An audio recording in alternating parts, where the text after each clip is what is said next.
Hello, and welcome to Message in the Middle with Marianne. We all know that life is hard, right? It's messy, it's unpredictable, but it can be wonderful all at the same time. My hope is that we can take a deep dive into self-development topics and explore life's lessons through book clubs, conversations, and interviews. And together, we can uncover the lessons that others have already learned to help us navigate this crazy, wonderful ride called life.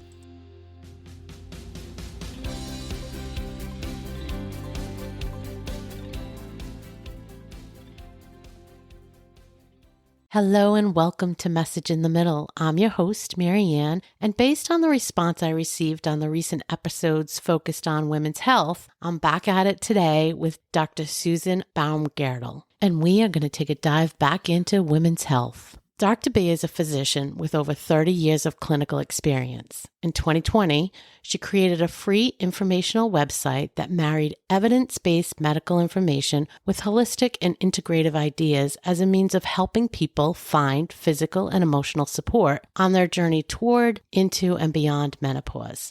In 2021, she pivoted away from direct patient care and founded her own telemedicine business called My MD Advocate, where she uses her extensive medical experience to provide medical consultation and advocacy for her clients, and she supports primary care and specialty physicians by helping them take point on some of the more complex and time-consuming discussions with patients. And in 2023, she rounds all of that out with the publication of her first book, The Menopause Menu. It's an all-in-one gift book, medical guide, recipe book, one of those coffee table conversation starters, and we'll talk to her a little bit more about that. So Dr. B, which she gave me permission to do so I didn't keep hacking her name, thank you so much for joining me today. Oh, it's my pleasure to be here. And you said my name just great. So thank you.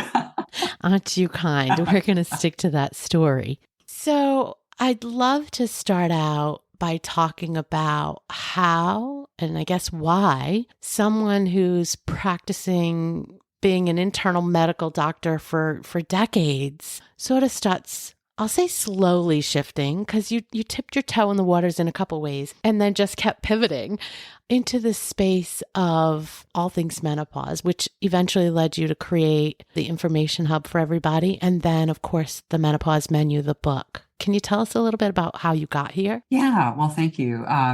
Pivot's a good word, I think, although pivot kind of makes me think about like an instant kind of position where it really was kind of an iterative process over many years.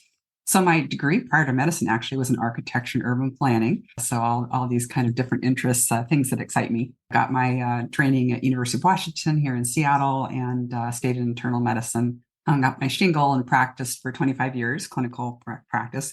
And during that time, took care of men and women, old and young. But obviously, a big recurring theme was women, and in particular, women who are, kind of on that perimenopausal journey. They could have still been in the 30s or 40s or into their 60s and kind of, soon after.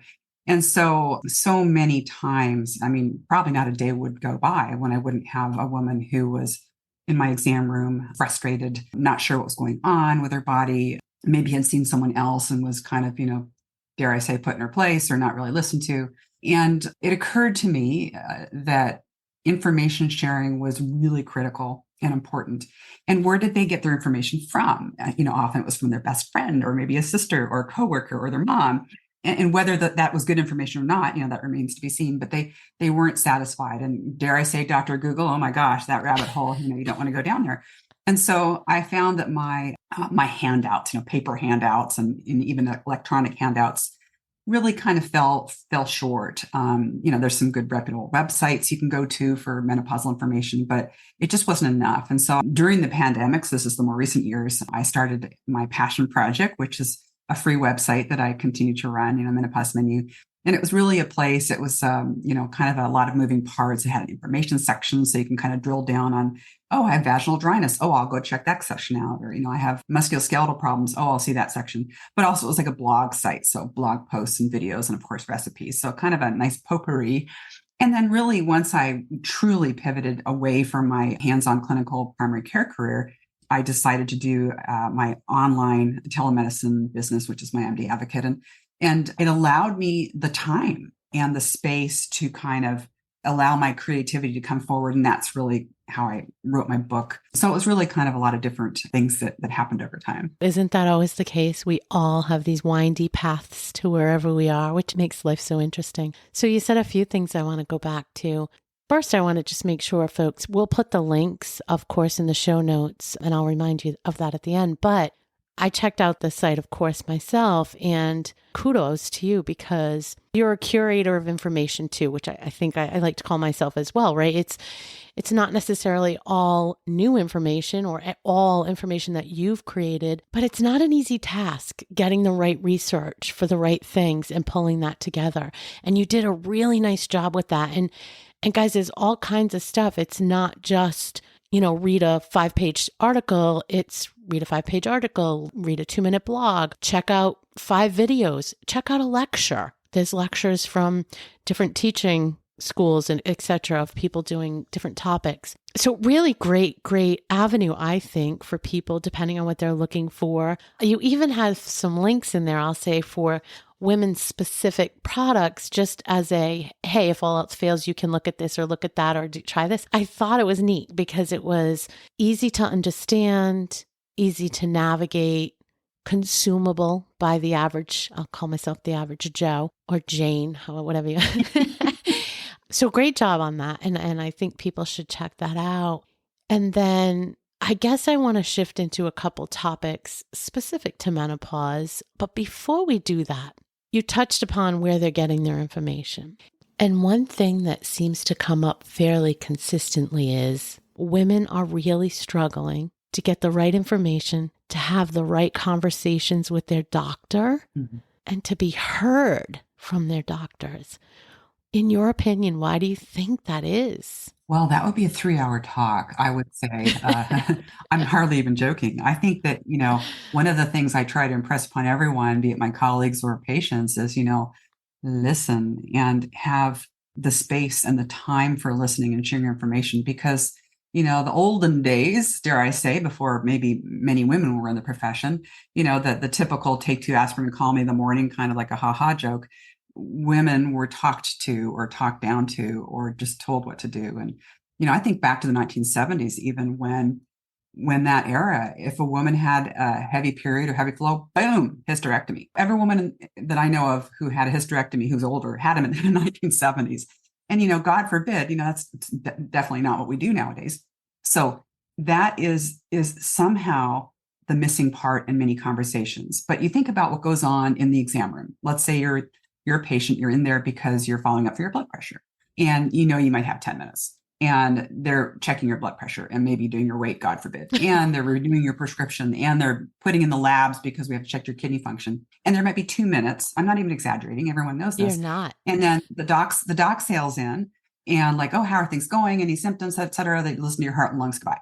Now that's a little bit facetious because I know that most people have a bit more time, but the bottom line is, do you as a patient in that visit, would you feel comfortable saying, oh, by the way, I'm having some vaginal dryness, or I'm having terrible night sweats. I don't know what to do. I mean, no, Right. You wouldn't, because first of all, maybe it's an embarrassing topic, but there's no time, there's no space. And you're almost afraid of the reaction because the doctor may say like, oh, well, I don't know, go talk to your gyne, as if everyone has a GYN. So that's one tiny example, a little stereotype there. But truly, I think almost everyone I tell this to kind of starts nodding their head because they'll reflect on like, oh, yeah, that kind of some version of that happened to me. So I would encourage everyone to make more time and space. Well, one person asked me like, well, what do I do in that situation? I said, well, maybe not that particular visit, but let's say you're going in for your checkup, your annual. Write things down on a piece of paper or type notes. And by the way, only one page and only one side. Don't bring a volume with 12 reference sites. No one's going to read it. Keep it succinct.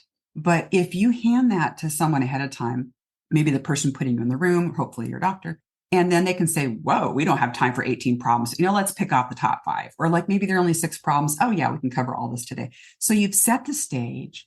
And then you've allowed the dialogue to hopefully happen. And they respect that maybe if they didn't get to all 14 items, that they can maybe have you back. Or maybe there's a way to communicate after the visit. So it's kind of, in a way, you're advocating for yourself. And you're also reminding that person, that physician, like, wow, this is really important to me. I want to talk about it. if you do get kind of poo-pooed, right? So when you said that, when you tell people that story, most people can relate. There's a handful of women that I talked to in the last couple of months about some topics in this space, and we're geographically dispersed, and we all had the exact same experience that you just said, plus a doctor going, yeah, you're fine. It's normal. That's whatever, insert words, but that's the sentiment, right? Yeah. So, okay, we hand them the piece of paper. Do you really hear that that makes a difference? Or is that same doctor going to do the same thing and you probably need to look for a different doctor? Yeah, I think honestly, there are lots of answers. It probably comes down to each individual, but I would say there are patterns. And so one pattern is, yeah, you might even need another doctor, frankly. And I specifically say physician, not that I have any problem with other people who support physicians and our medical practitioners, but I do feel that most physicians are in a better position in general to have the training in the background. That being said, there are some doctors who have really no background and no training. And so I'm doing these book groups and book parties. And one woman who was very articulate said that, hey, yeah, well, I went to my doctor recently. I'm only 42 and I had these symptoms. I kind of think I'm perimenopause. And they kind of laughed. And so I talked about it further. And the woman physician said, well, hey, I don't really have any training in this. Yeah. Yeah. So it doesn't mean that having more time is going to solve your problem, right? If they haven't had the training or the interest or the expertise. But I'd say at least if you open the door and have a dialogue about it, then maybe it is going to be referral to someone else who can actually help you drill down and address these problems. So I think that's a good opportunity. So it doesn't mean you have to leave your physician if they're not paying attention. But I think you can, most people know if there's a good rapport or relationship. And if it's not a good relationship and you're not really being listened to and the time is not being made for you, then, you do have the choice to look elsewhere. But I know, I can't say that kind of glibly because COVID has done a number on the whole mass retirement, dare I say, exodus. But a lot of physicians have reached their limits. Yeah. I can talk about burnout or moral injury, and that's a whole nother show. But for all sorts of reasons, it is harder and harder to get into a primary care physician. Yeah. And so you're kind of left kind of getting what you're given. And then, of course, it may not be someone going in full circle, someone who's going to listen. So I fully understand. I can say one thing, and the reality of it is not really true. But it doesn't mean you can't try to advocate for yourself. You have to start somewhere. Well, and I like that. And as you were talking, it made me think, I think the piece of paper formalizes it a little more. It almost makes them have to have a response. And even if that response is, to your point, oh, this isn't up my alley, I'm going to refer you to somebody else. That's not so bad. At least you got, kind of the elephant out of the room and you're going to move on and talk to somebody that will address it. So that's not a bad thing. As a physician, I'm actually very happy when someone hands that piece of paper to me. I have colleagues who are just in dread. It's, oh my God, it's like 14. It's like, you know what? No. Then I know their agenda. And I can say, you know what? Wow, look at my watch. We have 15 minutes together. Let's see how far we get. Or I could say, we have 15 minutes. Are there 2 or 3 that you really want to prioritize? You don't want to leave without having addressed. Yeah. Or are there ones that we can maybe toss to the next? Engage someone in. I mean, that's how I want to be treated as a patient. Yeah. So I think that is fair. And so no one should be, irritated or angry if someone gives you a page with all these things on them. It's okay. I mean, I love to know what's on their minds. And I think that just allows more conversation. Well, and that's a testament to what type of doctor you were, though. So if only we could all have those. Let's dig into menopause, your favorite topic. So this is going to be could be a 3-hour conversation, but if you had to say one, what do you think the biggest misconception is about menopause? Ooh, I've done so many podcasts. I've never been asked that single question. I guess I would say the misconception is there's a right way and a one way to go through it. And part of this is when you're not sure what's happening, you feel like, oh gosh, there must be something wrong with me because I'm not doing X, Y, Z. Or my friend or my relative said, oh, this is what happened, but this is not happening to me. So, oh my gosh, what's going on? So I really do think it sounds like an overgeneralized statement, but although there's so many common themes, absolutely, and so many overlapping themes, but at the end of the day, each woman is going through it in their own way. And that includes all aspects of menopause. So when you think about menopause, which is 12 months without a period if you have a uterus, natural menopause, you may think about the average age is maybe 47, 52-ish. If you're 45, that's also okay. If you're 55, that's also okay. So these are not like hard set numbers. But think about what happens if you are 30 years old and you had a hysterectomy. You don't have a uterus anymore. You can't use periods to tell you what's going on. And assuming you still have your ovaries in, so you're still making hormones. So you could be 42, 43, 44, 45 and have no other, you don't have the periods to go by. So you have to think about, oh, what else is happening to my body? Well, then, of course, that's where all these lines blur because, of course, there are many things that can happen long before menopause that can be the result of many different things, or what I call multifactorial. So it could be stress in your system or your daily life, or maybe, you have other medical issues that are going on. And so they can give you symptoms that may mimic some things that menopause, like, for instance, hot flashes. Maybe you have a thyroiditis, or maybe you have a medication that's causing hot flashes. So it can be confusing. And so, again, every woman's going to have a different path, and almost all those pathways are okay. It's just that you have to kind of navigate the ups and the downs. Well, and I think it goes back to the information as well, because when I kind of started talking about this and talking to other women, again, one of the things in common is you're not taught any of this. We weren't brought up knowing any of this information. So everything seems like, is that what should be happening? Or, right? Or am I different? Or is there something going on different with me? So I think the more we talk about these things, the more normalized it becomes. And normalized can mean that it's a bit unique for everyone, but there are some general parameters that we should all know. I want to ask you a question, and I'm going to overgeneralize, and everybody's different, so I'll put that disclaimer out there. But are there any holistic supplements that you find or have heard a lot of, rave reviews about making a difference in people that are going through some of the more common symptoms, like, sleep disruption, the night sweats, the ones you hear so often? Is there anything that you think really seems to make a difference? Again, I would say my answer would be tailored to what is the symptom or what is the problem that's being, that's being experienced. So let's say it's sleep disruption. And well, okay, then you have to back up and say, well, what does this sleep disruption do? Is it due to night sweats? Or is it due to stress or fatigue? Is it due to a change in someone's, rhythm? Is it trouble falling asleep? Is it waking up at night? Is it waking up too early? Is it not feeling rested in the morning? I mean, see where I'm going now. I made that one question Yes. very complicated.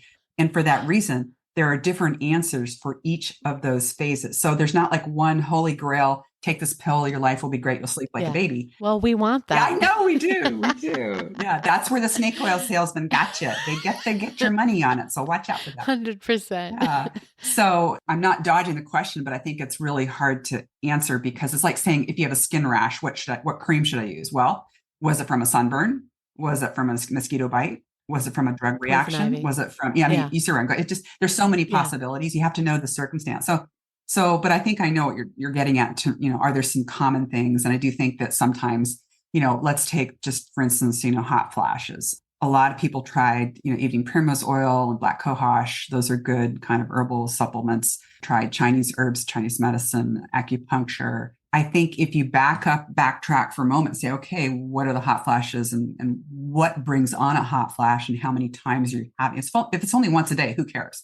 If it's 12 times an hour, yeah, that's a different story. So then you decide, okay, if it's 12 times an hour, what am I doing? What's going on? Well, it could be that you are drinking too much caffeine. Not that that's bad for you, but caffeine will promote hot flashes. Maybe you're having a couple drinks at night with dinner. That's also not good. I'm not saying all drinks are bad, but that's going to make your hot flashes worse. Maybe you're not dressing in layers. Maybe you're the clothing. Maybe you're actually running on adrenaline and anxious and stressed. Well, anxiety can kind of bring that out. Think about like stepping on a stage and public speaking. A lot of people kind of get sweaty. Yeah. So again, backtracking to like what's going on, what's provoking it. But in general, people who want to try taking evening primrose oil, I think higher doses. So in the naturopathic store, that'd be borage oil. Very high doses would probably be useful. Black cohosh doesn't seem to really do much of anything. Some people get benefit, but not many. Avoiding those triggers. So avoiding all the things I mentioned is a biggie.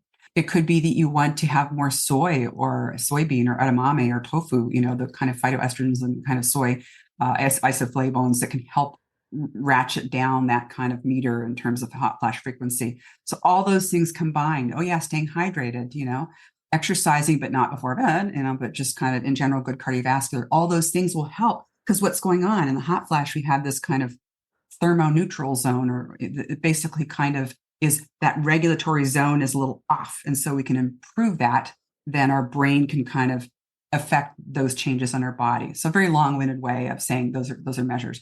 Now, of course, the question you didn't ask me, which you probably could have, would be like, hey, how about estrogen? So of course, if you're postmenopausal or even going through menopause, not quite there yet, perimenopause, there are ways, good old-fashioned prescription, hormones to take. That's where I would say absolutely get a prescription version. Don't get some, snake oil salesman pellet that gets injected into your skin. That's just kind of a woo-woo kind of approach. So again, no offense to some people who have tried that, but stick to evidence-based medicine and much safer. Yeah. So I was going to go there actually, because it's a topic that still I feel like there's some controversy behind. And I think many of us grew up thinking, "Ooh, that's not a thing you want to do. It's not good for you." There's some really adverse effects. What I'm hearing now more recently is, well, the studies that were done weren't necessarily focused on the right things, and maybe it's not so bad in the right cases, that kind of thing. So I was going to ask you, when do you think the time is right? Obviously, again, everybody's different. You got to talk to your doctor, but I assume you do think there is a time and place for it. Many, many, many women benefit from hormone therapy. And I would say that the angst that almost everyone has revolves around the Women's Health Initiative, which was this big study that started cranking out data back in 2003, 2004, so 20 years ago. And unfortunately, the study wasn't necessarily done wrong, quote unquote. I think the interpretation of the results were skewed, and that unfortunately made estrogen out to be a bad thing, which is not true. So those studies used Premarin, which is, it's been a zillion years since I prescribed Premarin. It's a synthetic hormone derived from the urine from pregnant horses. And it also looked at women who are like 65 and older. So that the population of women was skewed in terms of the data. I'm not quite saying this very eloquently. But the bottom line is that forever and a day, estrogen was kind of cut out to be the bad thing. I remember back in 2004, I remember clearly, this is long before computers, I get phone calls and my patients, often someone who's like an 85-year-old woman, like, I went off my Premarin. Oh my God, I'm having hot flashes. I'm dying. I can't do this. Give it back to me. Give it back to me. And so it was just chaos ensued. Fast forward to now, the modern times. And I think there's a much better understanding about estrogen not being a bad thing necessarily. There are definitely scenarios where you don't want to be an estrogen. A lot of this has to do with more of a genetic risk for cancer, or maybe you have a risk for blood clots, thromboembolic disease, so that the kind of estrogen would not be a good idea. But it's generally thought now, the general approach is that if you're in perimenopause or just in menopause, that is safe to manage symptoms. And we can talk about what those symptoms are. It's not the cure-all for everything. Up until, let's say, I don't know why this cutoff is, but around 60. So basically in your 50s, 40s to 50s. So if you were, a 68-year-old woman and you come to me and say, I've never been on hormones, I have these trouble, I say, yeah, I'm not going to be starting on hormones. But if you were 52 and you say, oh my God, I cannot sleep, I'm just sweating like, I have to change the sheets twice and I'm exhausted and my brain fog is nuts and I can't stand this anymore. It's like, so there are many steps, of course, between that. You want to make sure you check people out. There are other things that can cause night sweats. So obviously get your medical care under wraps. But it's nice, it's refreshing that we have these options. I think many, dare I say physicians, but patients are still like, ooh, I don't know about hormones. That doesn't sound safe to me. So hopefully we can get that myth a bit more dispelled. There's new information, and it's pretty new, looking at, do hormones impact cognition like Alzheimer's? Do they impact cardiovascular health, so heart disease like heart attacks? So the good news is that there's more energy and effort and studies looking at women and women in medicine, women's medical issues. And so I think in the next 2, 3, 4, 5, 10 years, hopefully we'll get even more data that supports or refutes the safety of hormones. A follow-on question I have to that is, how do you go about, so agree that you said there's steps in between before you get somebody to prescribe it to you. What doctor is the right doctor to have that conversation with, and what other types of things they do? I assume there's some testing. I know that same group of women that I chat with, we've talked about asking for some hormonal tests, and doctors kind of poo-pooed them, general doctors. So what's the right message? What's the right thing to ask for? Who's the right person to talk to? Well, I'm very biased since I'm an internal medicine physician. And so I would say go see your primary care doctor, but understanding that not all primary care doctors may have that knowledge base or that comfort level talking about hormones. So my default would be if your primary care doesn't, then see your good gynecologist. But I would say that here's kind of a public service announcement for women. Even a gynecologist is not just a primary care thought process, but there are very few OBGYNs out there that just automatically go ahead and order blood tests. When I think of what's happening in menopause, kind of think back to if anyone has kids, when they're going through puberty. God knows, we know what happens when they're going through puberty, right? Especially if it's a girl, first period and all that stuff going on. Well, there's no blood test. You know it's puberty. Right. You're going through puberty. You don't do a blood test to prove, yep, puberty. Oh, no, not puberty. Maybe in 6 months it'll be puberty, but not. So there, of course, there are developmental delays and things that, of course, maybe testing is necessary. Well, when it comes to a woman going through perimenopause or menopause, you don't need a blood test. So yes, you can do tests till the cows come home. You can do the FSH, which is a follicle stimulating hormone that kind of starts to rise, although it's very variable. But when you're truly postmenopause, it's high. You can check your estrogen levels or estradiol. Yes, that's going to go down. You can check the LH. And there are all these different hormones you can check. You don't need it. It's not necessary. In fact, it can be misleading and confusing because people go in and say, oh, I got my labs done. I got my hormones checked. Unfortunately, somebody who really didn't know what they're doing just kind of say, oh, sure, we can do these tests as if doing a test is going to be helpful. Then you get the result like, oh, my FSH is 12. Okay, I'm not in menopause. Like, nope, that means on that day at that hour, your FSH was 12. That's all it means. So what menopause really is all the things that are happening. Like, oh, my periods are getting really unpredictable. Like, oh, I go 3 months and then wham, I had a 2-weeker. Oh my God, it was a soaker. It was horrible. And then clots. Blah, blah, blah. Oh, yeah. And what? You're 52. Oh, well, And oh, you're having hot flashes. Yep. Having, some night sweats. Oh, yeah, sometimes, and oh my God, where'd that weight come from? I've been eating better than I ever have. And what the heck's going on? It's around my, yeah. So it looks like a duck, walks like a duck. It's a duck. Yes.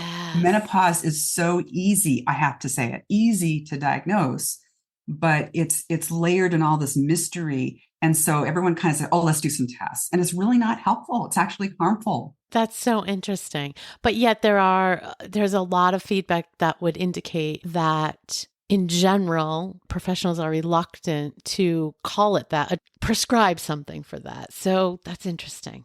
Yeah. And I don't think there's I'm not a blamer, like, oh, it's patient's fault or it's doctor's fault. So I'm not finger pointing at all. But I think sadly, our system, and maybe this is system, I'm blaming the system now. Visits are so short, boom, boom, you're in and out. And you waited 8 weeks or 3 months to get in there. And it's just easy. And so when you're there, it's like customer service. God forbid we have these customer, surveys like they're rating me like I'm a kitchen appliance, good doctor, bad blender, So unfortunately, there's no time to actually sit down and educate. Like I could have had that discussion with someone like, there's really no need to do a test because you're in menopause. Everything you're telling me makes perfect sense. And by the way, you're coming in for your annual physical. We've done blood work. I know your thyroid's not all wonky. I know you're not diabetic. I know your lipids are okay and blah, blah, blah. So I had this. It's not, if it was a stranger to me, I'd never met them before, there may be kind of a bit more of a discussion about, well, maybe some testing is necessary, not for menopause necessarily, but kind of for overall health. Then you can talk about options. And so I think that those moments are not there as much because there's less access. And so when the patient comes in and the doctor, maybe a very good one, is just really trying to please the customer. Yeah. So the customer says, oh, I'd like to check my hormones, and we're already doing blood anyway. Oh, we'll just add them on, So it takes a millisecond to add it on. It takes 5 minutes to talk about why we don't need it. And so sadly, the analogy is, everyone knows this in the primary care world. You come in with a head cold. You don't need antibiotics. Oh boy, I've been asked for antibiotics, 10,000 times over the years. And maybe 10% of the time, it's actually definitely necessary. And 90%, no, it's a head cold. But oh gosh, darn it, they want their antibiotics. Yeah. Well, it's super easy to give a prescription for antibiotic. It takes 2 seconds, but it takes a long time, 5-10 minutes, and often a very disgruntled person walks out your door. So sadly, I think, again, I blame society? We're society, but we've set this up as a construct where like you just go in and get a bunch of things run, where really I think sharing knowledge is much more appropriate. I couldn't agree with you more. What I was thinking about when you said that, and this is a personal experience of my own, the doctor actually said, I wouldn't want to run those kind of tests on you because there are so many variables and so many things that can make that tell you a different type of result that I don't think it would give us enough information or give us the right information. What she didn't then go on to say or to explain is what you did previously and say, it's not really what we need anyway. If we're talking about this thing, we should just talk about this thing and what's going on. Yeah. That would have been the complete package. So I'll give her the check on credit for not sending for the test that wouldn't have got us anywhere. But the knowledge is what would have really, I mean, you just solidified in my head that something that should have been taken care of in the doctor's office that I paid for.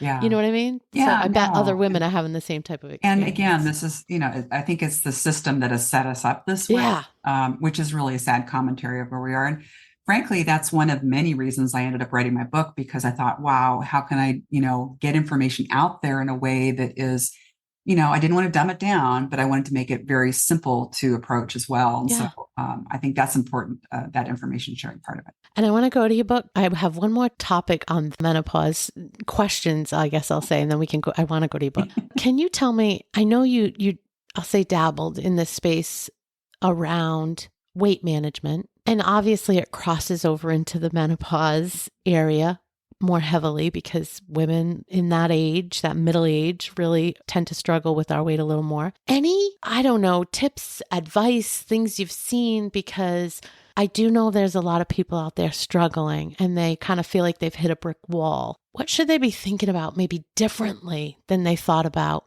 previously? Yeah, again, that would be a great talk in and of itself. I feel like, and I'm drawing upon also my experience as someone who developed a weight management program. It was called Menu for Change. It ran from 2012 to 2019.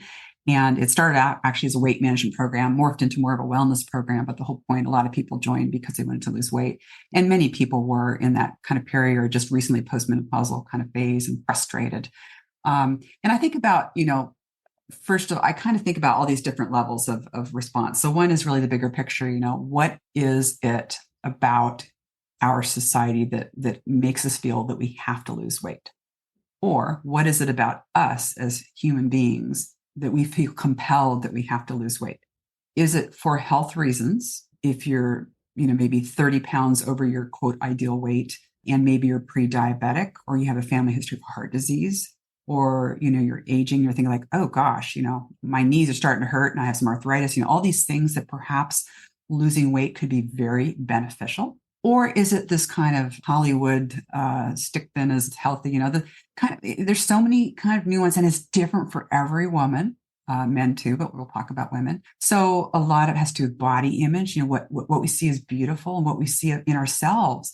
If you stand in front of a mirror buck naked, many women don't or will not. The first thing you do is like, oh God, I don't like the little bulge here. Like, oh geez, look at the, we instantly criticize. But if we see another body, and by the way, my mother was an artist, and the cover of my book is a nude woman from the back, so it's tasteful. I see every body as beautiful. And so we have to get away from that shaming, blaming for not being that goal weight, because you know what? I have people who bust their arse to lose weight. They get to their goal weight and they're the most unhappy, and they haven't cured their depression. They haven't fixed their marriage. It's about to dissolve. They haven't gotten the raise because their job didn't give it to them. So we hold this on a pedestal like this is going to make us whole, and it doesn't. So I had to get it out there because I think people, hopefully, if they're still listening to me at this point, are like, yeah, I know all that. But because that is the starting point, because then you can look at kind of what are the things that we think about generically, whether you're in menopause or not. I call them pillars, so you think about nutrition. Of course, there are ways you can improve nutrition before you go into menopause, and certainly during that menopausal journey. It doesn't mean you never eat meat again, but maybe you're having a plant-forward or plant-focused diet. Maybe you're thinking about the Mediterranean diet components, great for anti-inflammatory and good nutrition as well. Maybe you're thinking about portion size, God forbid, not Weight Watchers, but just in terms of how much do you really need? How do you learn when you're actually full? Do you love, how does that taste? Don't just shove it in your mouth, savor it, make it delicious, nurture yourself. And so, yeah, you're going to full. And when you're full, listen to your body. It's full. They sound painfully simple, but it's really, really part of that journey to think about better nutrition. Without diet, I think diet's a 4-letter word. Yeah. And then, of course, second pillar would be exercise. No, I actually don't like the word exercise. I like movement. So moving your body in ways that don't necessarily mean pounding at the gym or CrossFit for an hour until you're dead. It could just mean you're going to do, just before our podcast, I went down the hall. I have 2 thick mats on the floor. I did some stretches and simple movements.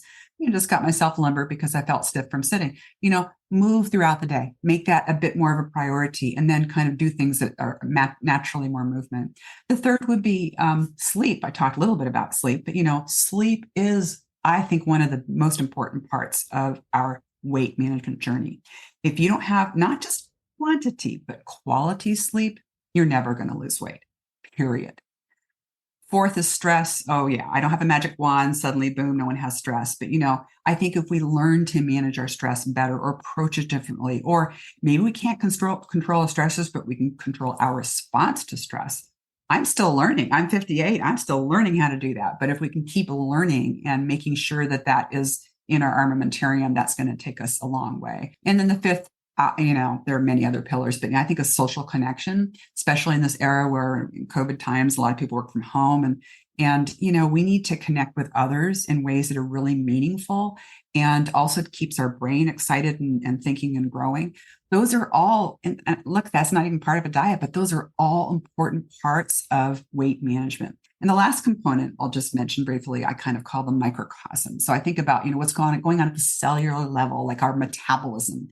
I've heard so many women talk about like, oh, my metabolism's slow. It's not slow, you'd be dead, but it means that your body may be processing things differently. So if you eat, a certain amount of carbohydrate content, it may be acted differently now that your estrogen levels piddling down. And so how fat is stored or how stored fat is utilized, the opposite affects insulin levels and whether you kind of have insulin sensitivity or what we call insulin resistance, all that swirling around to kind of impact how you may hold on to calorie as a unit of energy, not in terms of what something and how many calories are in a piece of food. So yeah, that is going to be shifting a bit in midlife. We're in the middle of our life. Our bodies are working differently. So this is good knowledge to have. It helps to maybe get a jump on it before you're bona fide in postmenopause, because that may help you set better habits and have a better mental, physical, and psychological approach to it. And it really is all of that together. Again, I wish there was a magic potion. We won't talk about some of the magic buttons out there right now, but that's a whole nother show as well. Let's go into your book, because I want to make sure we give it a little bit of time so we can tell everybody what it's all about. So kind of joked about how your hope was that this sort of does become a coffee table book and people can just have conversations, and it's light reading, but great needed information.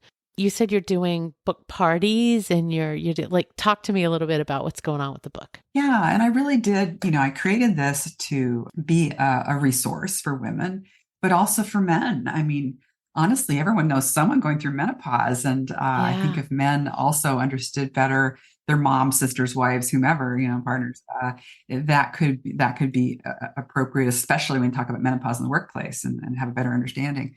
But the book, when it was still in my mind and hadn't kind of gotten to the written page yet, I felt like, gosh, I wanted a resource for women that wasn't, again, as I said, not dumbed down, but very factual, evidence-based, but with a lot of kind of holistic support built into it. I didn't want a manual or something that was really kind of like look up every third word with some medical terminology.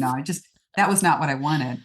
But, my background involves a lot of art. It still does. It has a lot of meaning to me in my everyday and how I've woven art and medicine together over many, many years. And so I wanted to look and feel a certain way. As a brand spanking new author, that was kind of a little naive, but again, I thought like I just had this vision of how I wanted to create it. Well, I kind of harken back to when I was a child, and I remember these art books on the coffee table. It could have been Emily Carr, Georgia O'Keeffe, or Degas, or Renoir. I mean, just beautiful. You pick them up, you open it up, you look at a picture and like you just drool over how beautiful. Maybe you read a little bit for a few minutes and up, you put it back on the table because you have to go. Well, I wanted to create that for menopause. It sounds crazy. So literally you can pick this up and you can turn to any page and say, oh, well, that's just a recipe. And you can say, oh, I'm going to learn today about body image. It's only 2 pages. Wow, that's easy. And so it's just a few minutes. And maybe you're just going to look at the recipe because there's a recipe for every chapter. Garden veggie pasta. What does that have to do with body image? Well, you have to get this to read it. And, there are pictures, there's photographs, there's a lot of color, there's haiku, there's poetry. Actually, I pulled out one haiku, which I love, contributed to this book by a colleague, Susan Scott, who's a psychotherapist. And it is paired with a chapter on mental health. Tending menopause, turn soil over with care, rain and tears mingle. Oh, boy. Doesn't that evoke a certain wow? Yes, it does. So you can come back and forth. You don't have to read it from cover to cover. You can share it. You can give it as a gift. I mean, I felt like I wanted to create that. So I'm really happy that it turned out that way and very humbled by, the fact that I have people calling me up and, hey, could you do a book party? And so if you're not in my area, I can do a Zoom party, not as fun, but if you're in my area, I'll come to your house and you get 10 women together. One woman had potluck and lots of good, yummy food and drinks. And actually it was also a clothing drive. So everyone went to their closets, brought a whole bunch of clothing that was still good clothing. And people tried things on, maybe took things they wanted. But at the end, there was a big pile and that was donated to charity. And, we all sat in a circle in the living room, couches and chairs, some people on the floor. And it's really kind of like an open Q&A session. One woman Love it. was actually, she started off kind of almost, mumbling. She goes like, it's probably a little TMI. I said, nothing here is TMI. Nothing is off base. Everything is welcome. And you're like, shoo, she was so relieved. She was talking about libido.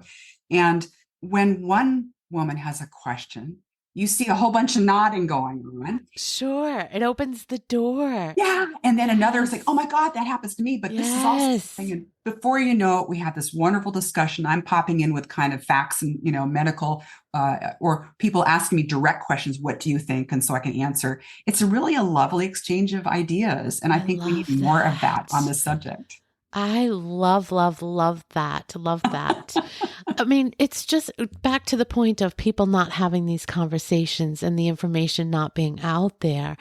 I love that consumable way in which people can pick it up and not be intimidated and get a little bit more information. Yeah. So kudos to you for kind of sticking with your vision and getting it out there. Good for you. Yeah. Thank you. So as we wrap up, I always like to ask, what specifically in this, I'll say menopause space, because that's where you're doing most of your work today, what still surprises you? Oh, that's a great question.